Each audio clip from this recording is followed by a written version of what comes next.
Hey guys, hey, welcome back. It's the Brush Up, baby. We got some good stories for you this week. Maxing is maxing, and it's maxing everywhere. Chinese test scores are plummeting because of AI. Trump and Ossoff are putting on the gloves. There's a cocaine ring of frats at Penn State, and Amazon is stealing our books. I don't know, guys, but you're about to get brushed up. This story is crazy. Here's my take. This thing should just be titled "Knock It Off, Robots." It is man. It's a double masculine. Quit trying to track us all while we're buying milk and shit. This is some serious dear leader shit. It is the Brush Up, guys. We don't play. That's it, baby. It gets me amped every time. I'm like, yeah, we're going to do this. Oh, yeah, man. I love that deep, jazzy bass that's like, wow, wow, wow. It's like somebody's flicking a bass chord. It's not like a bass drum. I'm like, let's go, man. Yeah, man. How are you doing? Did you watch any preseason football this weekend? But buddy, I did not get a chance to watch a ton. I tuned into some of it. The Browns have the Deshaun Watson might be the starter. Shadur might be the starter. I don't know, man. I guess it all depends if Watson's going to show somebody his penis. I don't know. Todd Monken is like, listen, if you show me your penis, you get a. Yeah, listen, I don't care if Watson is the starter and takes the Browns to the playoffs this year. That will go down in history as the worst deal in the history of professional sports. Oh, my God. And the Browns are just like, it's just like bad ownership because they had kind of a good thing going. And it just. They were 4 plays from knocking Patrick Mahomes and the Chiefs out of the playoffs. The backup quarterback had to come in, Chad Henne, and led him on the game-winning drive to beat the Browns after Baker took him down to take the lead. That was a Super Bowl team, and they blew it up to bring in Watson. They blew it up to bring in Watson when they had a quarterback. They had a quarterback. It's so crazy. It's so and out over leveraged themselves against the cap. Like, oh my insanely. God. Gave him insane money. They knew he was in trouble. They like just the whole thing reeked of Browns being Browns. You know, our friend Brett is pulling his hair out all the time, but like he's such a Browns homer. Shout out to Brett. But who was the coach then? Was it Stefanski, right? It was Stefanski, yeah. Yeah, and he's a good coach. I kind of think he's a good coach. Maybe Falcons are going to be good this year. Falcons are going to be good. Maybe not a fun coach to be coached by, but tough guy. You don't have to be fun to be good. But, no, good coach, man. I'm excited for the NFL season, but I'm also kind of like, I just read the news that Pat McAfee is going to be on the pregame show. I'm like, can there be some football he doesn't comment on? I don't know. Like, yeah, man. It's gonna sing his country album on opening Sunday or opening Monday, whatever. Man, I wish this is the problem with monopolies, Dunbar. This is the problem with monopolies. Is like when you own everything, then you think you know better than anyone because you don't have any competition. And then when you get something that's popular because you dominate the whole playing field, the only thing I see in that playing field is the thing you're pushing on me. You know what I'm saying? Like ESPN's the only game in town. And since McAfee's their top guy, now he's on every single thing they're doing. And it's like having ice cream every day. I don't care about it anymore. Yeah, I don't want to watch it. You know? If you eat ice cream every day, you're going to throw up. And I'm tired of it. I love him on College Game Day. I think he's great on College Game Day. There are things about him that drive me crazy. Sure. But the country album and the NFL, just get out of my shit. Like, go away for a little bit. People will like you more. If you just if you give it to us in pieces. Give it to them in doses, baby. I wish these companies would understand. Like, take a little piece of advice, like from the Corner Boys, right? You got to keep the red tops coming out like in a regular fashion, right? You can't give everybody 1 million red tops a day. You kill them. You killed your customers. You know what I mean? Absolutely.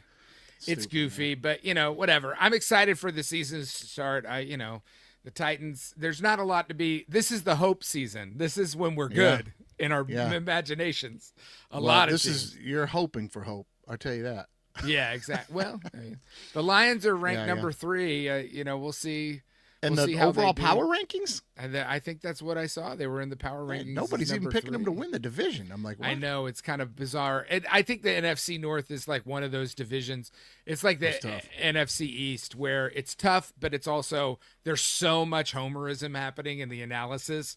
Like you have like so many guys who have a dog in that fight in terms of who's going to win the division that it's just hard to get a good picture on. Like the 3 legitimate teams in that division could win the Super Bowl. The Packers could be contenders. The Bears, the Lions could all be contenders. Yeah, and the Viking. I mean, Kyler Murray. I wouldn't. Kyler Murray sucks. Like I'm telling you right now, give me the under on the Vikings wins. But that coach Kyler Murray's good. all-time record in October or later is like 6-44. Like when it starts to get to chilly, he loses. And guess what division he plays in now? Yeah, but he plays in a dome. He plays in a dome. Yeah, I for the home get games. you. I get you.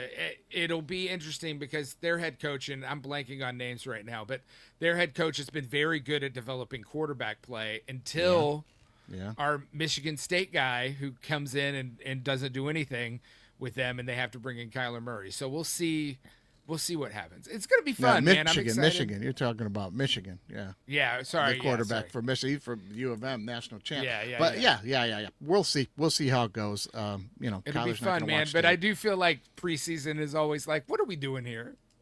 What's going on? What's happening? I like it as a deep football fan because you get to see the backups and the practice squad guys play, and you get to see like, who's developing, who's going to, because it's all about depth in the NFL, man. It's all about depth. But listen, we're beating it up. I know we are. Look, let's hand the Super Bowl trophy to the Rams. Aaron Donald's going to come out of retirement to play with them. I'm buying $100 ticket on the Rams to win the Super Bowl just because if Donald comes back, forget it. And they went out and got 2 of the best corners in football as well. Your secondary is lit up. Your linebackers are great, and you got 2 of the greatest pass rushers in the history of football on the field in their primes. Get out of here. And Stafford is playing MVP level and into his 40s. Like, what are we doing? What are you doing? Anyway, it's not a sports show. There's another sports show, DWMOD, that Mike hosts. Yep. You're going to want to tune into that next week because the football preview is coming out. College, pro, everything over on DWMOD. We do it. Oh, man, I'll hop on that. Come on, get me on. Get me on. I'll get on there, baby. Got to get on there, baby. All right, hey, listen. Let me bring up this little story I saw. I thought you would appreciate this, Dunbar. Now, this is just a little fun thing while we're at the top of the show here because we were talking about the Odyssey so much. You know what I mean? Yeah. Now, over in Norway, there was a group of first graders, and they went on this little field trip. So, like, let's try to equate this to everybody here in the United States, especially like from the Midwest and stuff like that.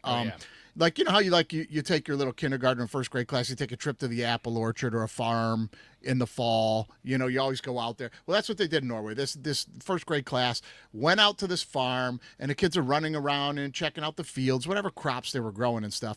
And one kid found a sword out in the middle of the farm, and he brought it back. Now, here is the sword, buddy.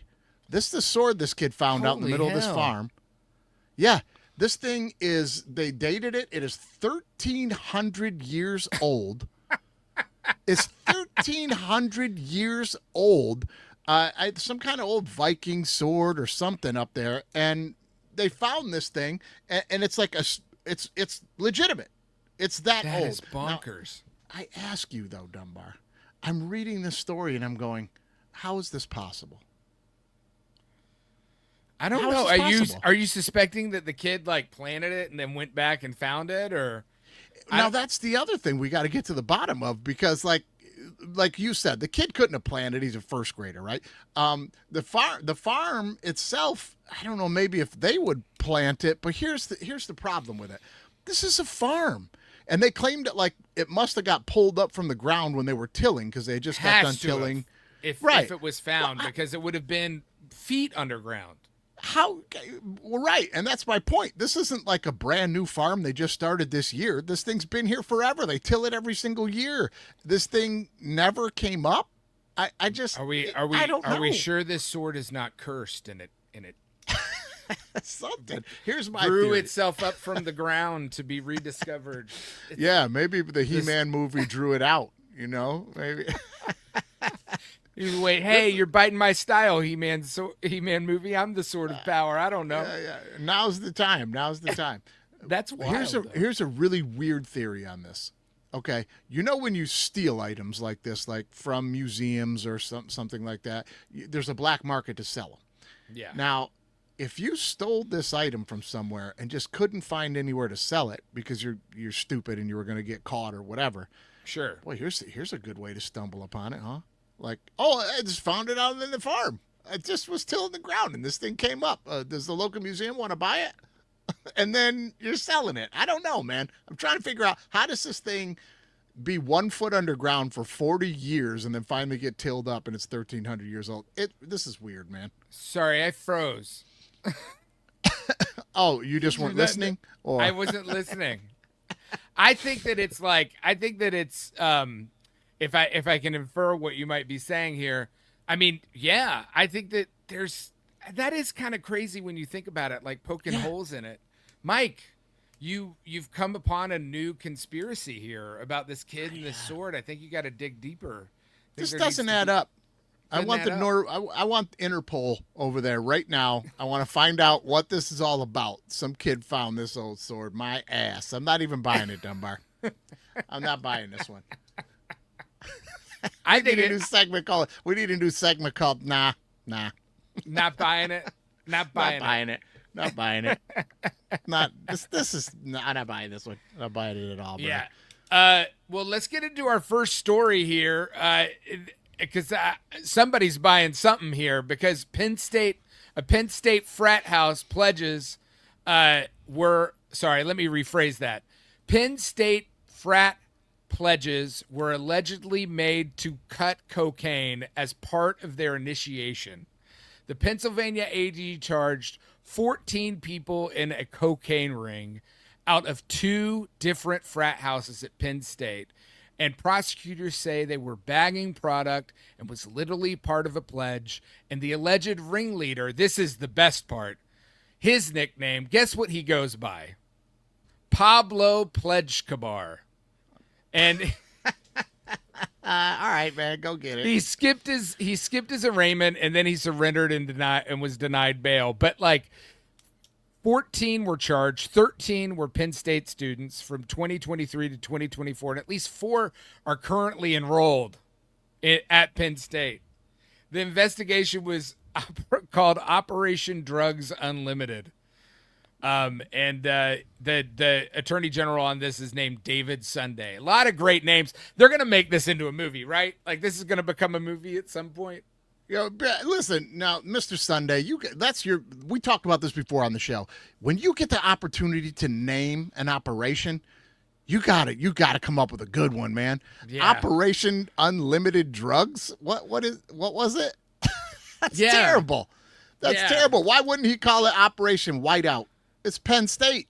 Penn State's known for having the whiteouts at the game, baby. They're giving a new meeting to whiteout on campus, right? I mean, you got Penn State and you got the whiteout and you got cocaine and you couldn't come up with a better name? Listen, look, I've partied in my day. This is one of the most cocaine ideas. You definitely know the idea to get the pledges to cut these bags. One is ridiculously stupid, but it's only an idea you come up with on cocaine. Like, there's like no world where this makes sense unless you are tooting it up. And that is definitely what happened. Unless you are a rich suburban white kid who has watched a bunch of cool shows about drug dudes and you're the head of the fraternity and now you're smoked on your own product and you came up with this brain scheme to be Pablo Pledgekabar. The pledge houses were Delta Upsilon and Sigma Chi. And I think that there's also some pun names in there that the AG. You know what? That's right. I'm not upset about the drug use. I'm not upset about the drug dealing on campus. I'm upset because this AG couldn't come up with a better name than Operation Drugs Unlimited. Come on. That's terrible name. Boo. Mr. Sunday. Boo. Yeah, boo.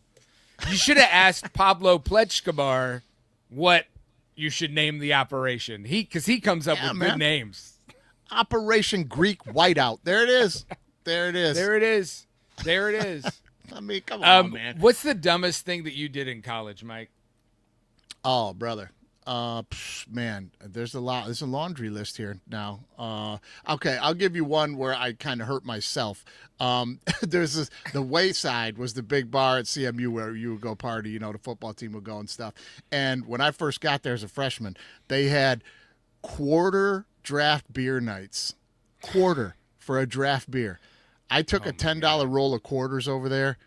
And, man, I didn't even make it back. Like, I'm telling you, like, I had to leave early, stumbled back to my dorm. And my dorm was, like, kind of like the first floor was kind of in the basement a little bit, you know? Yeah. So, like, the windows were, like, right at ground level. And I couldn't get I was too drunk, couldn't get my key in. I don't know what the fuck was going on. So I'm knocking on this girl's window by the front door there. And she opened up the little school window and opened it up like, yeah. And I'm like, I don't have my keys and I can't get it. And I threw up right in the window. Threw up right in the window, man. And God bless her, she came and let me in. God bless her, she came and let me in, man. Incredible. We used to have, I went to Catholic University, and St. Patrick's Day was like insane. It was like you would go to the bar at 6 a.m. and they weren't allowed to be open, so they opened the back door. So the whole alleyway is filled with students. And you would walk in, and it would be green beer on kegs. They tarped everything in the bar. They tarped the jukebox. They tarped the pool tables. This is before you had TVs in every bar. Yeah, yeah. And they tarped everything. And then you would go, and it was a quarter for a beer. And you just I would just drop down $5. You get a full tray of beers. And you chug 3 of them, and then you throw the beer. And then kids would walk back to their 9 a.m. classes covered in beer. And they'd walk into class. It was like a whole ritual that would happen there. That's crazy. But yeah, I don't know. The crazy thing I probably did was like more freshman year stuff because you're like there and you have all this freedom. Yeah. I went to a party. Catholic was not in a good neighborhood at the time. Kids got mugged all the time. But that was the name of the school, Catholic University? Catholic University in Washington, I thought you were DC. trying not to say Notre Dame. No, I didn't go to Notre Dame. I thought you tried not to say Notre Dame. But I went to Catholic, and they in Washington D.C. and it was in Northeast, which was not a great neighborhood at the time. And we went to this there was these little apartments, gated apartments that were like off-campus housing that people lived down. And I went to a party there, and they had like Goldschlager and all this stuff. I get blackout drunk on a Saturday night. On campus is the shrine of the the Immaculate Conception, the Basilica of the Immaculate Conception, and I wake up on the front steps of the basilica at like 7:30, and people are coming to church.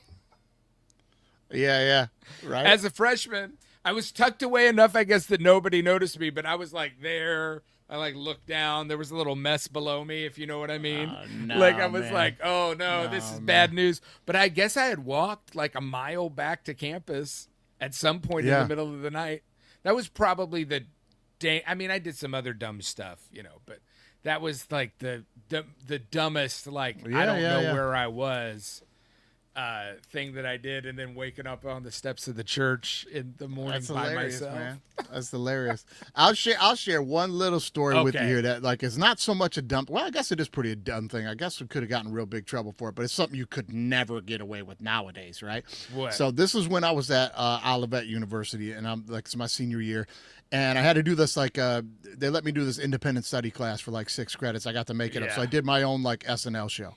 I did my own sketch show, filmed with a bunch of people, and then they had an editing room where I could go up there and use the computers and try to learn how to edit and stuff like that, which is not like it is today, guys. We're talking 20 plus years I ago.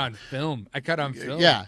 So this is like new kind of shit. So, and this was also a thing, Dunbar, where like once I'm putting the show together and making the cuts and learning how to do it, it's not like you can get a copy with you to take anywhere. You couldn't put it on a disc. You couldn't put it on DVD. Like it was on the hard drive, and that was it. Like that's how you watched it. So all my buddies were like dying to see this thing, and it's like we're coming up on graduation weekend, right? And I'm like, you can't watch it anywhere but up in the classroom. So the last day I was editing it up and shit, I covered all the doors to the editing room and the computer room on the 3rd floor. I covered up all the locks and everything with tape. And then I went down to the main entrance to the building, and I covered up those locks with like the doors, where they close. I covered them with tape because they're like automatic. To keep them from bolting. Nothing would close or bolt, right? And I closed them all up, and we went out partying that night, graduation party. We got hammered and we got drunk. I go, Guys, let's go. Come on. We walk over to the building. Door opens. Go up to the 3rd floor. Door opens. I got everybody up there. We're drinking beers and we're watching it right on the computers. Like, you couldn't do that nowadays. No, you couldn't do that nowadays. Yeah, man. doors open. We go into the edit bay. Everything's missing. Yeah, right? You know what I mean? Like, I was like, you just couldn't do that nowadays. And it was fun as hell, man. But you can't even do like the thing with like, listen, I did a lot of stuff. I partied a lot. I ingested things I didn't even know what they were. My kids, I'm terrified of that now. Yeah. It's roulette. You're playing with a roulette. Yeah. Like we didn't used to die from it. No. You didn't. You know what I mean? They didn't cut that stuff with fentanyl. They didn't have a 13-year-old kid in Tijuana cutting it with fentanyl in some apartment building. That's whose life you're putting your hands in at this point. Yeah. It's kind of blows. It's scary, bro. It's scary, bro. Yeah. But you know, that's the world we live in today. That's our unk advice for the day. That's our that's the unk advice for today, man. Don't do drugs. Don't do the drugs and stay away from all this maxing. Right? Yeah. We talked about a bunch of this on the show already, Dunbar. We had the look maxing and you guys know what maxing is. Well, what a segue. Maxing, yeah, right?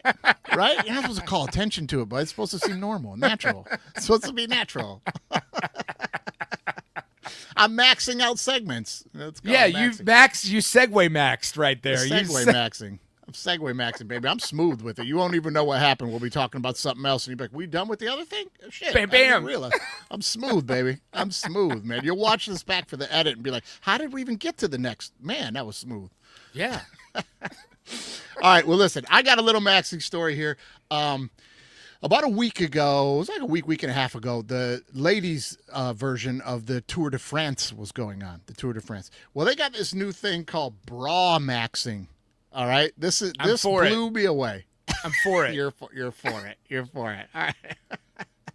So they got this new thing called bra maxing, and the women have found a way. Well, actually, it was the men who found a way to do it, and then the women utilized it. So here's the thing. Let me pull up this. Well, before I do, let me tell you this. Here's how this started. It started like in a triathlon. One of these guys had a water bottle. And he realized that, like, when they're riding their bike, you know, they pull their hands in real when you're doing the hills and it's real windy. They pull their hands in, elbows in real tight, and they get up on the front of the bike, right? And they're up in the air, and then they pinch their thighs and knees together so that the air will go off of them. You know, they can get more aerodynamic and pick up time. Yeah. Well, this guy learned that if he shoved his empty water bottle in the front of his shirt, it would like take away any kind of like cleavage that was there, and it would like protrude the front of the shirt out so the wind would hit it and go off of it, off to the sides. Wild. And you could pick up extra time. Now, here's a little graphic on how it would work here. So when this wind is hitting them, you see how on the graphic here, it's like peeling off the side rather than going between your elbows and hitting your thighs. It's pushing it out around your shoulders, and it's taking off time as you're going down the hill. Now, you're asking yourself, how much time could you really save here? How much time are we talking about, you know? And milliseconds will win this race, right? So you're thinking, it's like milliseconds. No, buddy. You can get almost 4% drag reduction, which in numbers is equal to about 0.8 seconds per kilometer. That's almost a full second every kilometer. So if it's like a 30-kilometer leg, you're going to get like 25-second advantage on the next person. Whoa. That's crazy. Are the women putting the bottles in their bras now? Right. So they caught all the guys doing this, and they're like, you are not doing that anymore. So the women are not putting the bottles in there, but then the women coming up on the Tour de France and stuff were like, whoa. We've got boobs, right? So if I just stuff and pad this bra up so that my boobs get really big, the wind will go around it. And they can't test us for this. How dare you walk up to me and be like, I want to see if those are real boobs. Excuse me, sir? So they were getting away with it for a long time. And now this year at the Tour de France, they started noticing it. And they're like, all right, there's a tent over here now. Everybody in the tent, you got to open up your shirt. I got to see what's going on. They get Tour de France Aunt Lydia in there. Yeah, right. Tour de France Aunt Lydia in there. Ladies, girls, let's see what's going on here. Girls. So they're lining these women up into the tent, and they're like, now let's see them. Let's see them. I got to see what's going on here because they're gaining like 30 seconds on every leg. Like somebody's going to crush the record, man. So they're bra maxing at the Tour de France, bro. I got to tell my wife about this because she constantly complains about having boobs. I don't get it. She's just like, these are the worst. They're always in the way. I'm like, look, like this is the one example that I can think of where they are an advantage physically. Yeah, they're aerodynamic as hell if you just squish them together real close and put your arms together. I love it. I love this story. On the maxing front, though, have you heard it totally opposite part of the spectrum? Because I'm for bra maxing. Pheromone maxing? Never heard of it. What is this?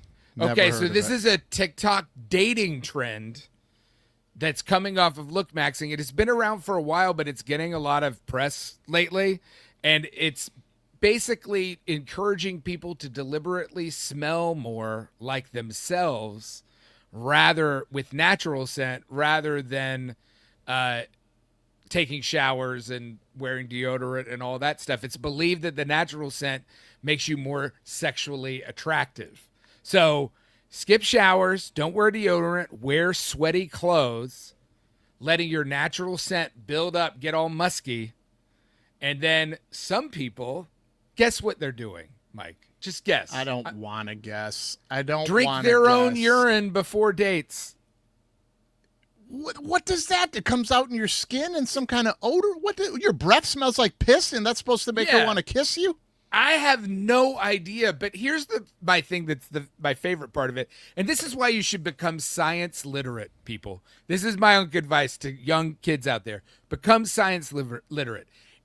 If nobody is providing you with double-blind studies that run the gamut of demographics, don't listen to them because you have to learn how to read these science studies.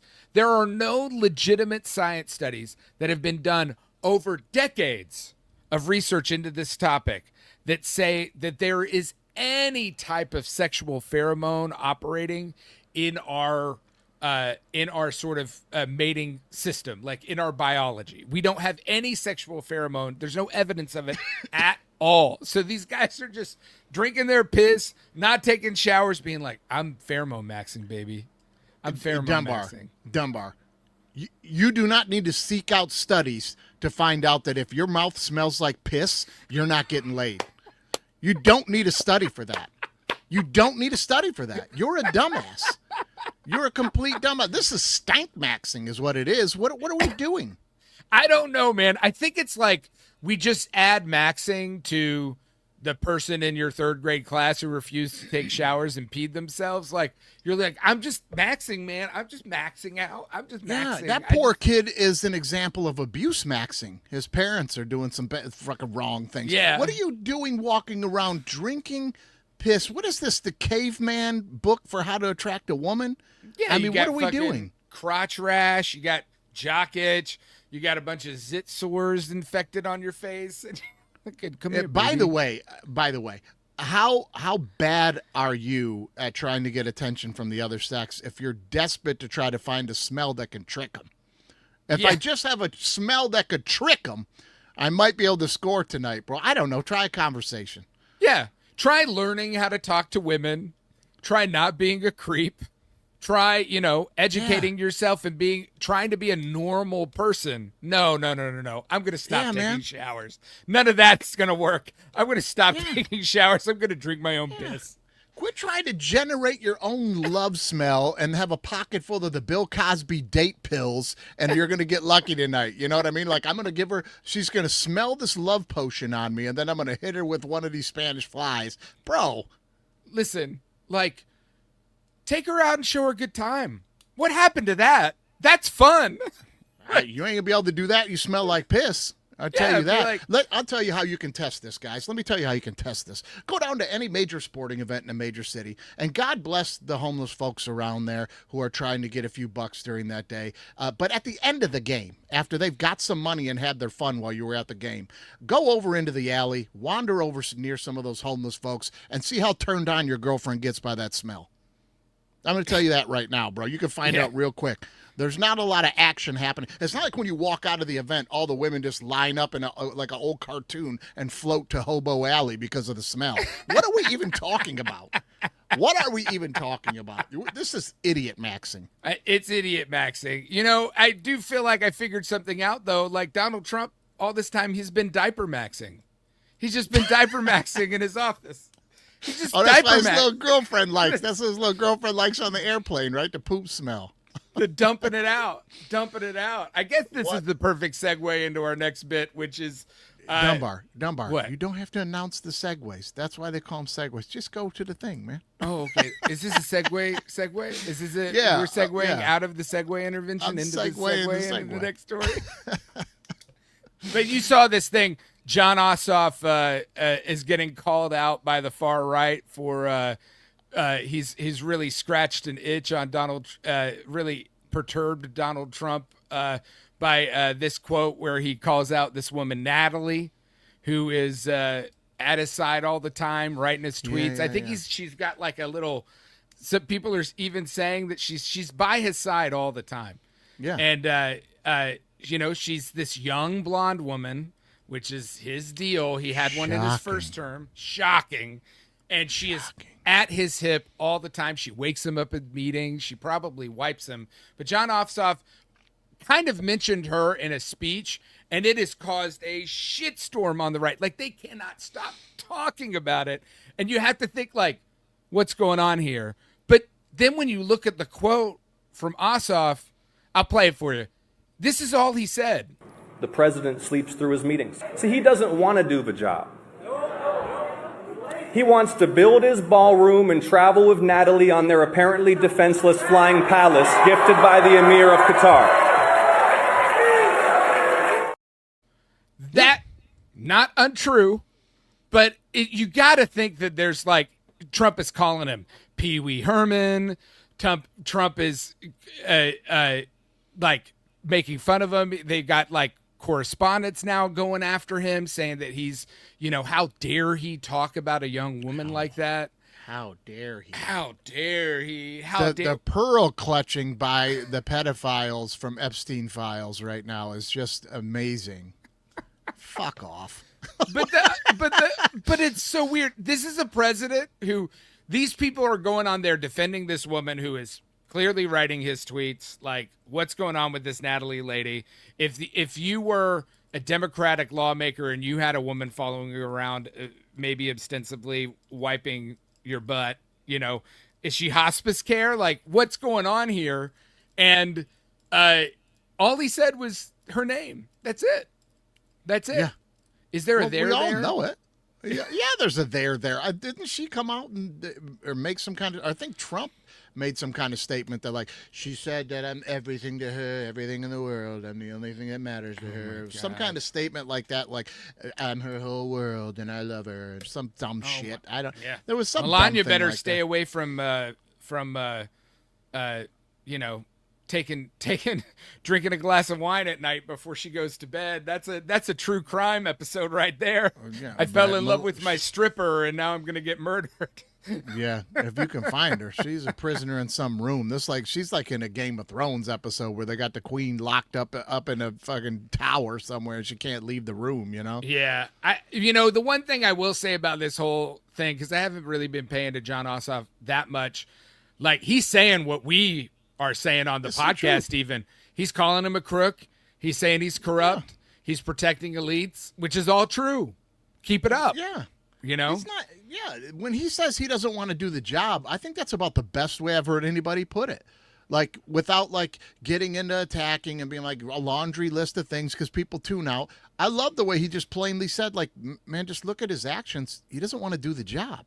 Yeah. He's golfing every day, or flying around on a plane, traveling somewhere, or trading stocks, or doing business deals. He's not trying to run the America, you know, make things better for you and me. He's not trying to be the president right now. No, at all. No, and not only that, it's like the whole ecosystem. You can see the ripple. This is a great case scenario of like you can see the ripple effects of like Trump tweets about it.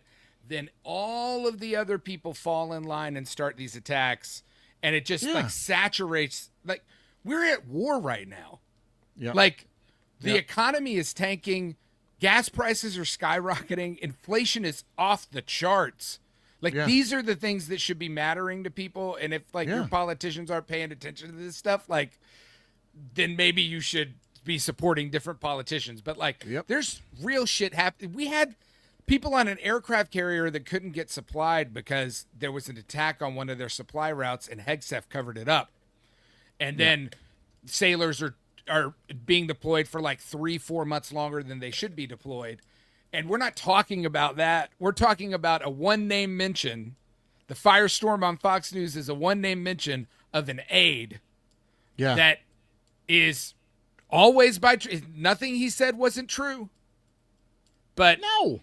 let's not talk about the war. Let's not talk about anything else. Let's talk about this. Let's talk about this. Yeah. 'cause Well, everything they've else is always going been badly. good at clutching pearls and outrage over nothing. Like, do you remember when Obama wore that tan suit? Oh my Oh god. my goodness gracious! End of days. I'm like, Yeah. just stop. Did you see the Larry David thing, like, for his show that he did a little bit? It's on YouTube. It's pretty funny. He did a little bit with Obama where Obama's putting on the tan suit and it's no. back in time and he's like, Larry David's there. He's like, it looks good. It looks good. Yeah. It's like, okay, I don't know. I'm a big fan. Like, I'm so jealous of that. I tried to get this sketch show started. I did a couple shows on the Comedy Central stage out in L.A., and I tried to get this little thing started that was exactly this idea. That was like, History and 100 stuff. people have had this idea. It's not original of mine. I'm not saying that. But I wanted to do these history sketches where you, like, lampoon stuff like that. And I'm so jealous of his show right now because I'm watching it and, like, but sometimes his show can be a little bit much for me when it just gets into the screaming arguments. I'm like, all right, I'm The getting bored yelling, with the yeah, yelling. the yelling gets. I'm I'm bored with like, the oh, yelling, he's you know? he's doing his bit. Yeah. I wrote a pilot. I think did I ever send it to you? A half-hour comedy about Aaron Burr that I actually think is pretty fun and great, but it definitely like overlaps a little bit with this. But thankfully, it's not that. But maybe Yeah, someday that'll get made. Because Burr Yeah, was a that'd be real fun, shitbird, and he's Yeah, very man. funny and kind of. We're a all funny familiar historical character. of being exposed to him from Hamilton, so I might like to see that. You know what I mean? Yeah, I'll send it out to you again. You don't have to read it. I mean, if you want to read it, you could read it, but you don't have to No, read send it. it to me. I don't know if you ever sent it to me before. I think you were in the middle of writing it last time we talked about it. Maybe. Yeah. Ironically, the worst sentence in Los Angeles uttered is, "Hey, would you read my script?" That is Yeah, it's not. It's not, man. If somebody asks you to read their script, that is a very personal moment, and you should not Yes, be a it's true. fuckhead about it, man.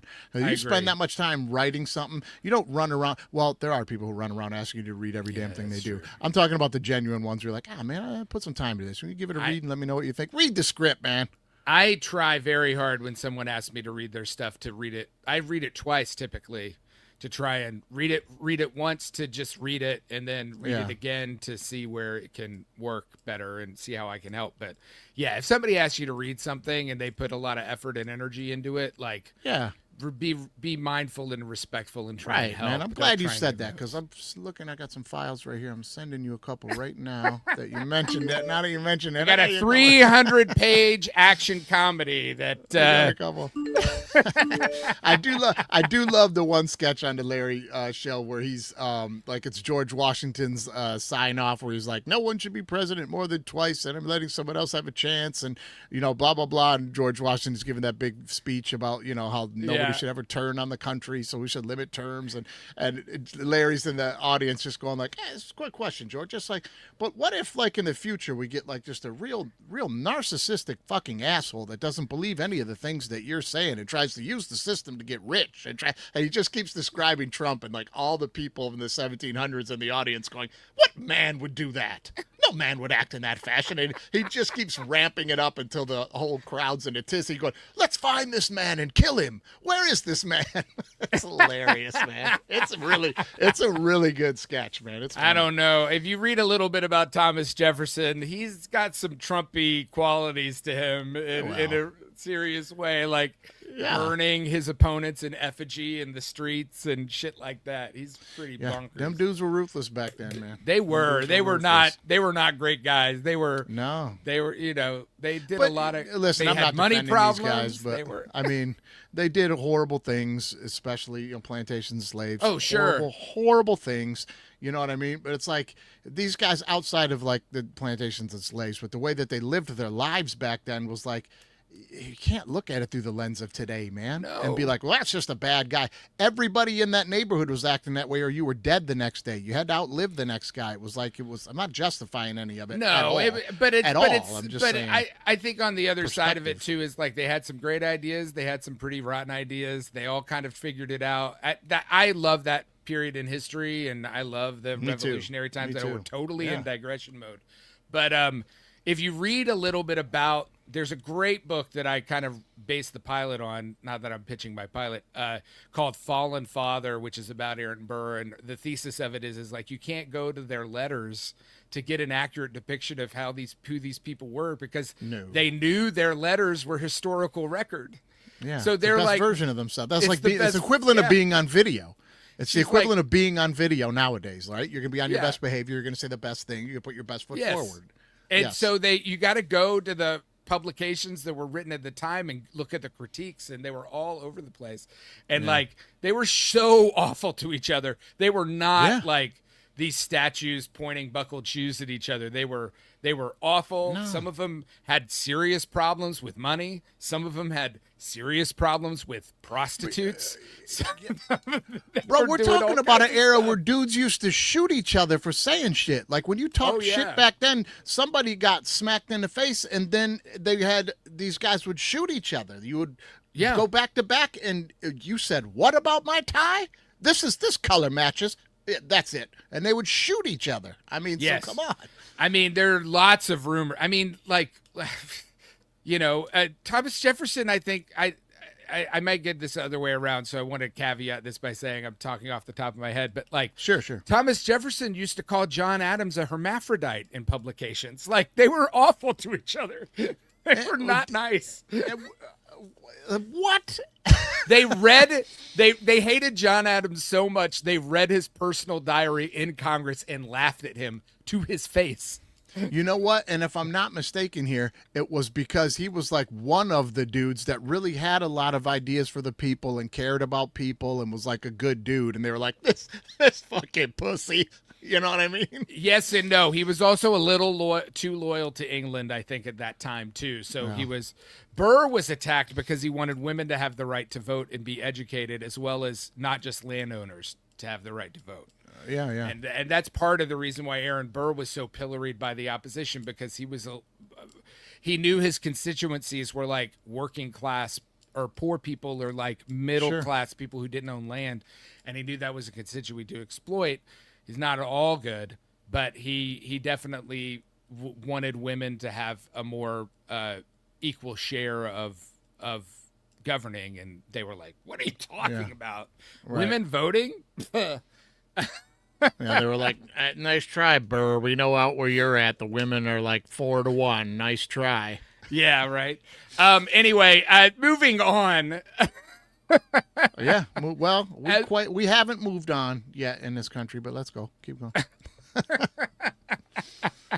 I think we have a knock it off robot segment here. Oh yeah, let's get to some knock it off. You gotta knock it off. I gotta knock it off. You do your knock it off, and then I'll do my knock it off. No, knock it off. You go. Knock it off, robots. All right, man, knock it off, robots. Now, Dunbar, this is something that we talked about on the show once before. That's been talked about in a lot of news outlets, and everybody's kind of talked about this, but it could never really be proven. But so everyone has said that, like, places like Amazon and these other big AI companies that are producing literature, it's been said that they've been gathering up all like these old books and just scanning them into the computers and giving them these stories stuff and then destroying the books. Not just old books, like rare antique books, right? Yes, rare antique books, exactly that. Like, because there's not a lot of copies of these texts. And if they all just disappeared, there'd be no proof they ever existed. And then the AI could just use them and crank them out as their own product. Now, it's been speculated this is pretty diabolical, right? I mean, like, it seems like, oh, God, another big-time conspiracy theory.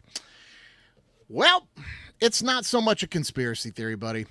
A rare bookseller was suspicious that AI companies were buying his books. So this company, 404 Media, hid an AirTag in one of them and tracked it to a secret Amazon facility in Las Vegas called the VGT3 facility, where books are being scanned and destroyed. Proof in the pudding. So this guy's got this old antique bookstore, not antique, but like just books galore. And there's one of these in Detroit from my Detroit people, John K. King Books downtown. Like if you ever go in this place, it's like 15 damn stories. It's not that many, but it's like a 5 or 6 story building. And it's like walking back in time into somebody's like hoarded mass of books through. I mean, you pick old books. It's crazy in there, right? And he's got all kind of first editions and Iliad Bookstore in Los Angeles is awesome. Yeah. Myopic Books in Chicago. If you live in a mid-sized city, there is a store like this. Go to them. They're awesome. There is. And I've been to the Iliad one. I've been to a bunch in other cities, and I'm telling you, the John K. King's in Detroit it's nutty, bro. It's like unbelievable. I love it. Anyway, this guy's got one of these stores, and somebody was buying up the books in hordes, and he started being like, fuck they doing with all these old books? These are old books. They're not buying, the Da Vinci Code copies. These are old books from turn of the century, and not a lot of copies of these things out there. They hit an AirTag in one. Turns out they're being shipped out to an Amazon facility in Las Vegas, being dumped into a computer, burned, incinerated, and gone. And then they're going to try to sell these things. Amazon doesn't need authors anymore. They're going to regurgitate these old books. Because the thing with that, like we talked about before, Dunbar, was if this old book gets regurgitated in a way, it won't look like AI. It looks like a real author wrote it because one did. Yeah. So then they're going to be selling these books and movie rights, and then they can eliminate what they refer to as, quote, a tax on the business of producing media, which is actual artists and authors and writers. You're a tax. They don't want to pay this tax for us to create the stuff anymore. Oh yeah. I wonder what Bezos is like. Listen, I want to do I just want to do something that it seems really evil and unnecessary. Let me do this thing that is incredibly evil and unnecessary. I get it.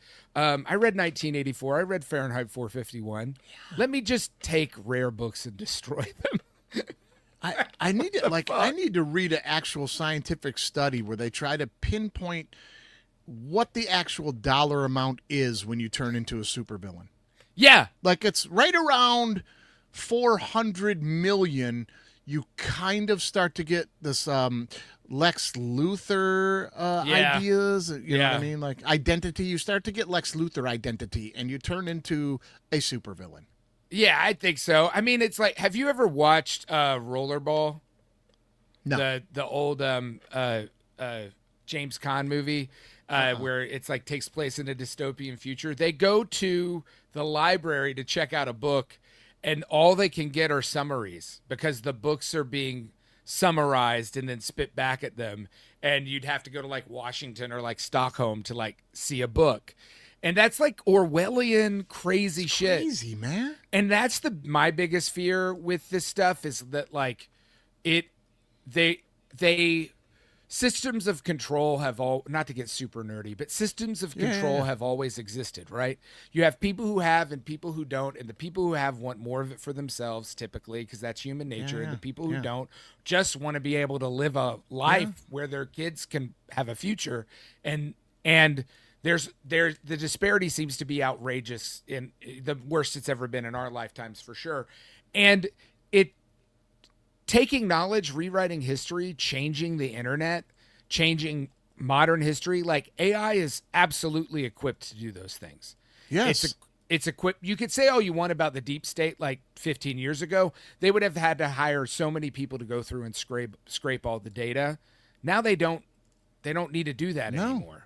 No, because they can just do it with button clicks.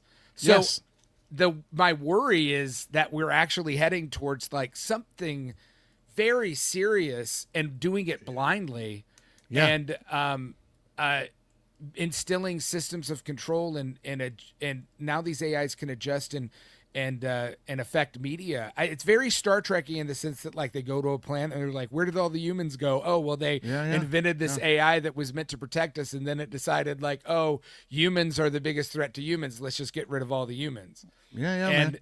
it feels like that. Like, how do we know that the AI isn't already rewriting our news right now? It probably already is, man. Like that, the biggest threat to that world that they're trying to create is ideas, and we are dangerously getting closer to their ability to control our ability to have an idea. Yeah. If you think about everything that's happened, that's what it's all about. It's like it is their ability to control our ability to even have an idea. And we've talked about AI a lot on the show because it's just everywhere. It's everywhere. And it's everywhere, and it's going to be a part of life to a certain degree. I think people have to make a decision about how much it is a part of their life. And it speaks to this other story I wanted to talk about, which is like this study that was done by a Hong Kong school where 26 thank you. 26 Start over. My bad. I'm playing with you. Nice segue. 26,000 Chinese students used AI for homework, and their test scores fell off a cliff. A researcher tracked these students in middle and high school age for 30 months. This is not, again, talking about science literacy, this is not a BS study. They did this is a huge swath of students. This is a very large number of them implementing AI. The AI made homework faster and better, quite frankly, wrecking actual learning. And the charts are brutal. The charts are absolutely brutal. I'll show it to you here real quickly. This is the chart.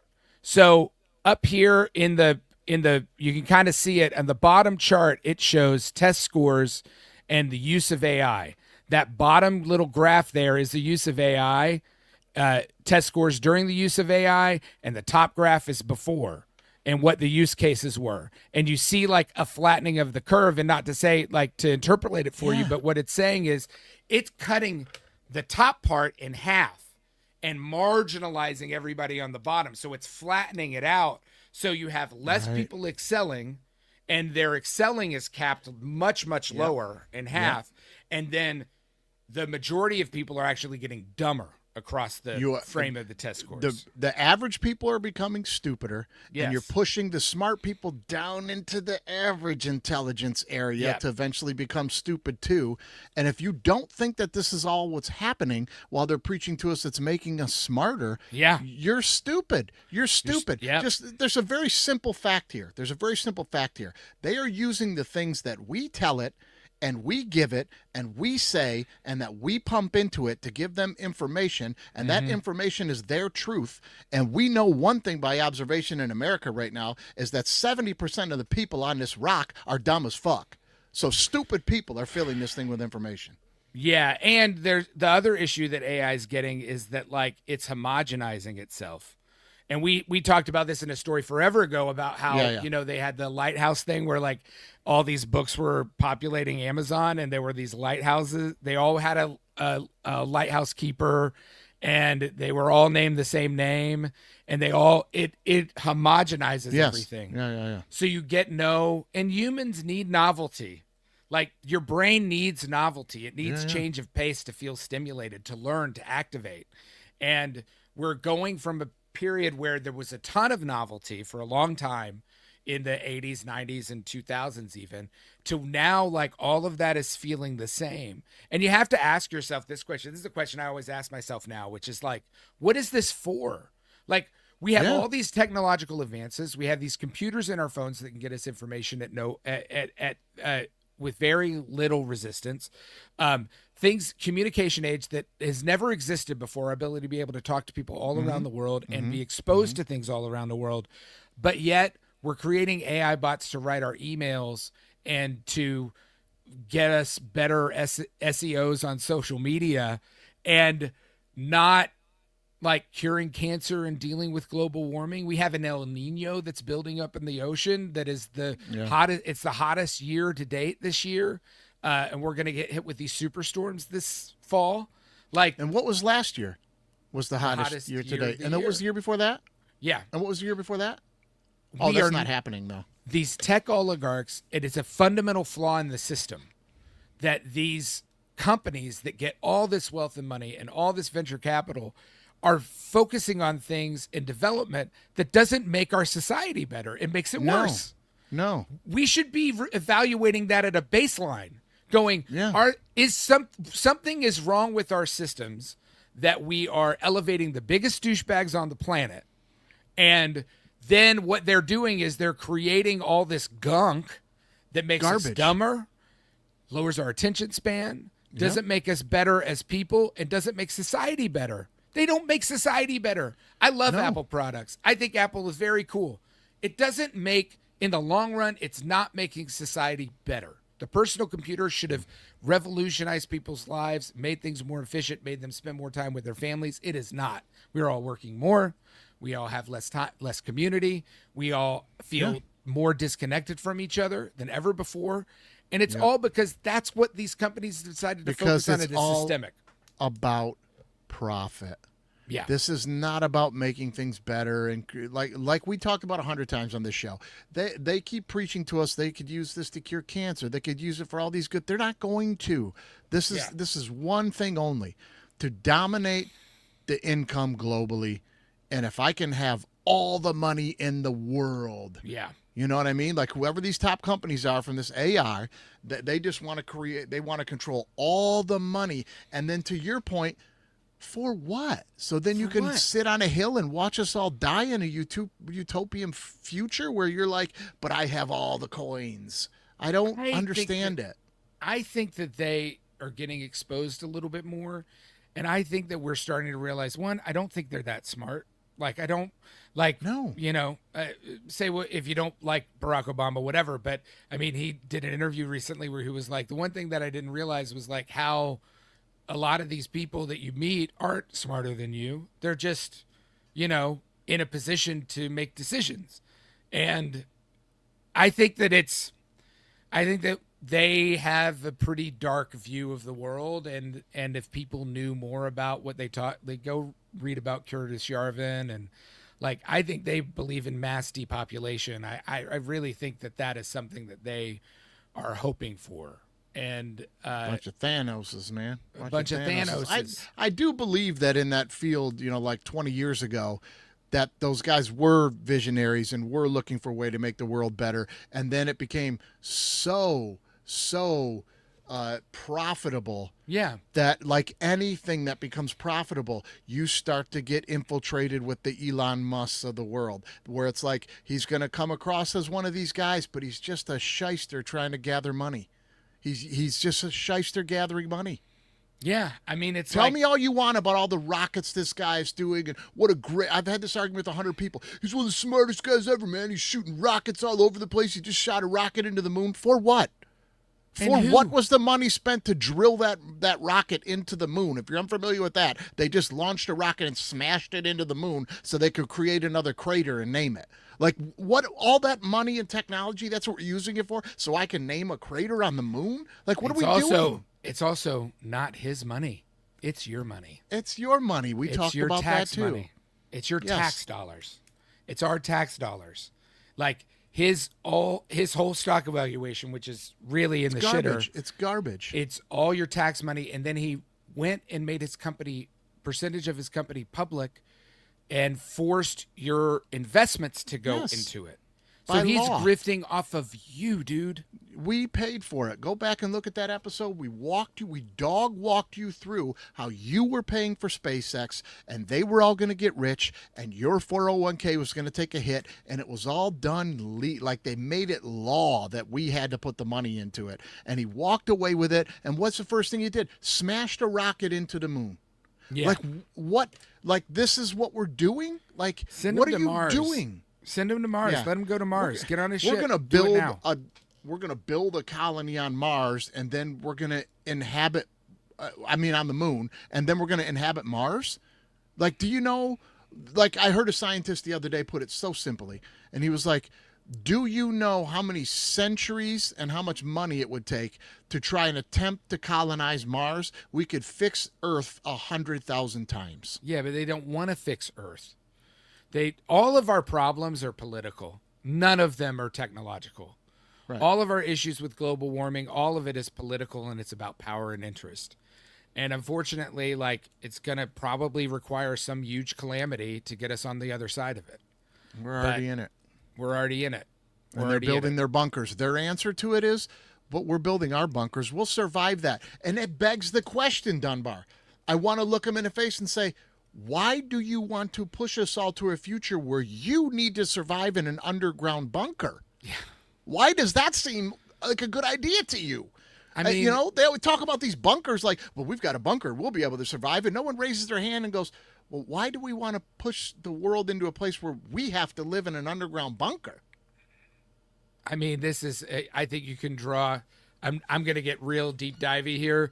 I think you can draw a straight line between this and Milton Friedman and the ideas that coalesced during the 80s about greed is good and looking out for yourself does advantage people, and not having a sense of community, not having a sense of duty to your country, to humanity, trickle down, Reagan. I mean, we're living in the death throes of it, and we're going to have to figure out a way to be collective without being stifling. And like, I think that's the, again, it's like our solutions are political problems, not technological problems. You have to believe that. Like, the issues are oil companies having too much power and making it very, very hard for us to get clean energy. Like, we can get clean energy. There was a clip online, and I know we're totally digressing now, but there was a clip online of this guy who was like, you're going to tell me that you're going to get a vehicle that runs super efficiently, that turns on immediately, that doesn't need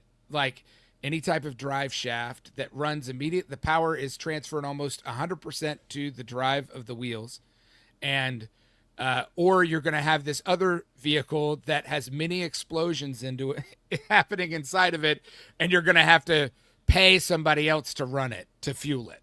Like, that's the disparity in terms of like gas powered automobiles and electric automobiles. Yeah. And we now are able to make electric automobiles that are way more efficient, have a lot of horsepower, have a lot of speed. You know, it's cultural. It's a cultural reason why we're not looking into it. My car, you told me to buy my car. My Ford Escape Hybrid is one of my favorite cars I've ever owned. It's a great car, man. 2012. It's a great car. It's one of the greatest cars that they ever made, man. Yeah. It just is. It just is. And they stopped making them very quickly. Yeah. Well, like, why are we putting up with planned obsolescence? Why are we putting up with like being sold a bill of goods about, you know, who to hate and who not to hate and all that stuff? Why are we putting up with the fact that like it's incredibly hard to pay for healthcare, that we're all kind of, everybody is ultimately living like one major illness away from financial catastrophe? Yeah. Why are we putting up with the fact that it costs you more than housing to put your kids into daycare?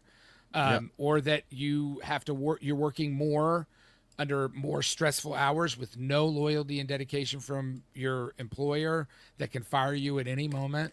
That people are getting the less pride. Yeah. The pride that this younger generation has in being in the gig economy. You're a dumbass. You're played. A dumbass. They pushed you into handing you a handful of money to do one thing and then go away, and they don't owe you nothing. No medical benefits, no pension. They don't have to take care of you. You're a dumbass. You think gig economy is cool? You're stupid. Well, it's like you listen to those guys on the All In podcast who are all snakes, frankly, and they're literally talking about, oh, well, people are going to learn trades again. People are going to learn how to do a trade. Listen, I've trained in trades. The one thing that I don't want my kids to do is, I think physical work is great. I think if you want to do that and you know all the parameters around doing that work, it's great. It breaks your body. Try coming home at night and soaking your hands in ice water because your hands won't move.